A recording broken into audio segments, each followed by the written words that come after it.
Hello, my name is Kathy, and today I will be talking about the attributes of the next Bach flower essence, Gorse. But before I do this, I wanted to let you know that because I have a great many videos now on many different topics, that I've decided to make several different video playlists so that it's easier to find the videos of greatest interest. So please check out my playlist page. When trying to determine which Bach flower essence to use, it is necessary to understand the characteristics and symptoms of the essence from a psychological position. This is because the Bach flower essences work on the subtle bodies of the human subtle anatomy field. For healing to take place, you need to look at the situation from this different level. So, what are the characteristics of Gorse? The Bach flower essence of Gorse is for people without hope. Gorse is used as the basic treatment for a pessimistic attitude or the loss of hope. It is also used for people that have a serious illness with a very bad prognosis. It is used to treat all pathological conditions related to hopelessness. In daily life, it is used to treat pessimism. People with Gorse syndrome are characterized by a strong sense of ambivalence.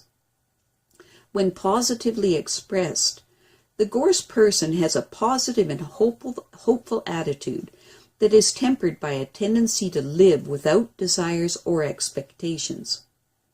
When positively developed, the Gorse type has such a fine balance of these two attributes that they become relaxed by nature and develop a very positive and optimistic outlook on life. Yet, at the same time, they are prepared for self-denial, hopelessness, and a lack of desire for more than what they already have. These attributes exist not as negative qualities, but more in keeping with the Asian view that nothing must be a prerequisite for everything, or learning to live in the present moment at all times. In the optimistic cheerfulness of the harmoniously developed Gorse type, there is always a bit of serenity and seriousness.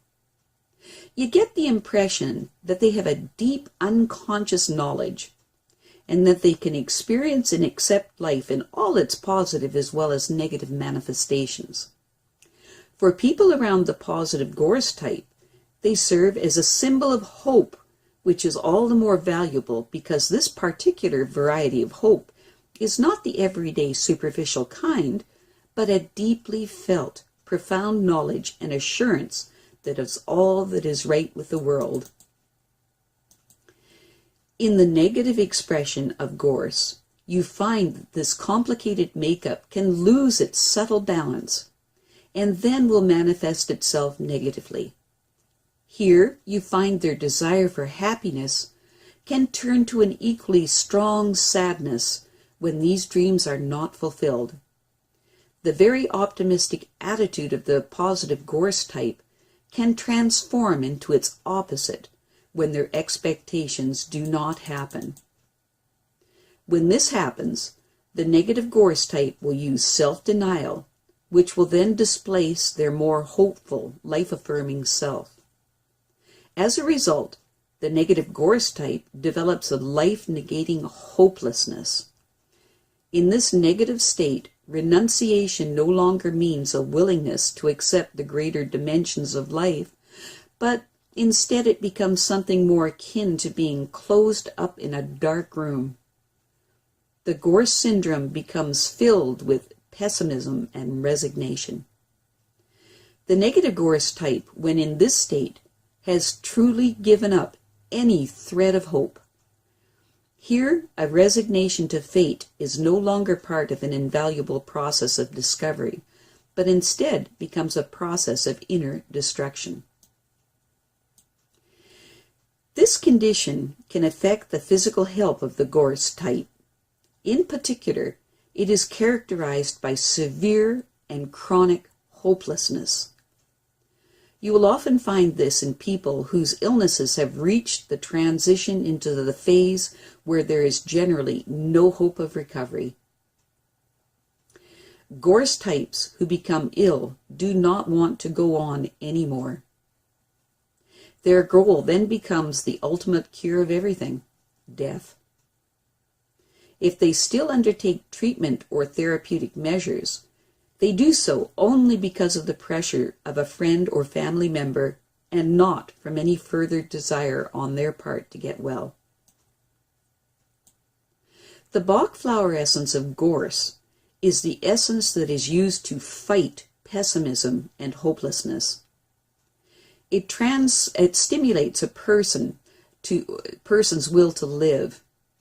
It helps to brace people against loss, disappointments, or defeats, and helps to restore a positive, sensible attitude.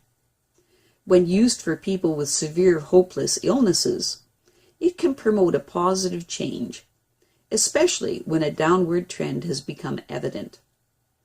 Gorse is especially important in cancer treatment, since cancer, when it is incurable, means that the organism has given up hope of overcoming the pathological cause of the illnesses. Gorse syndrome normally develops during a prolonged battle, such as an illness or the achievement of an important life goal, that is plagued with misfortune and failure.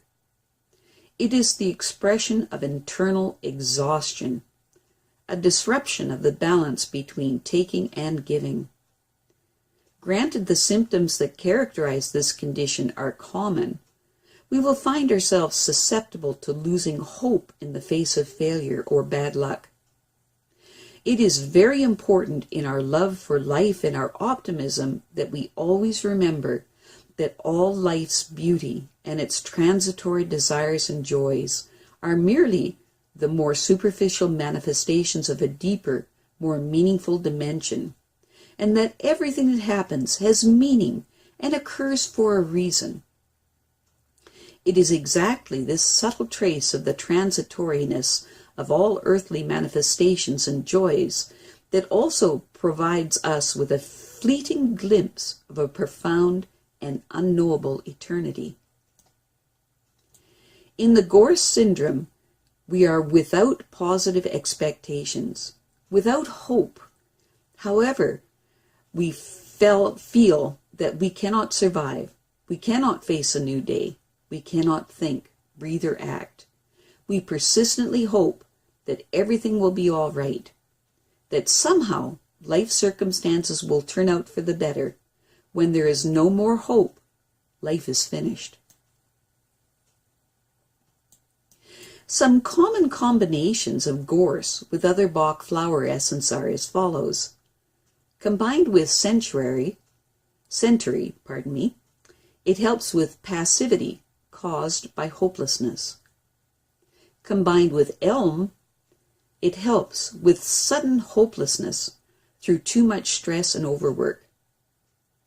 Combined with gentian, it helps with a weak will and hopelessness. Combined with mustard, it helps with depression caused by hopelessness. Combined with olive, it helps with hopelessness caused by exhaustion.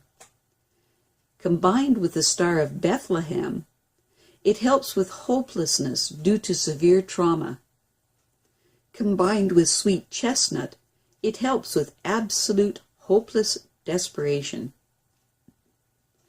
Combined with wild rose, it helps with total resignation.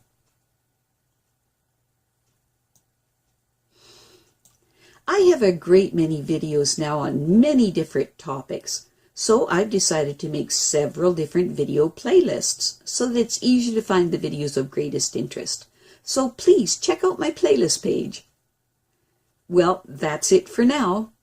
To stay up to date with my latest videos, make sure to subscribe to this free YouTube channel by clicking the red subscribe button right below this video. Take care.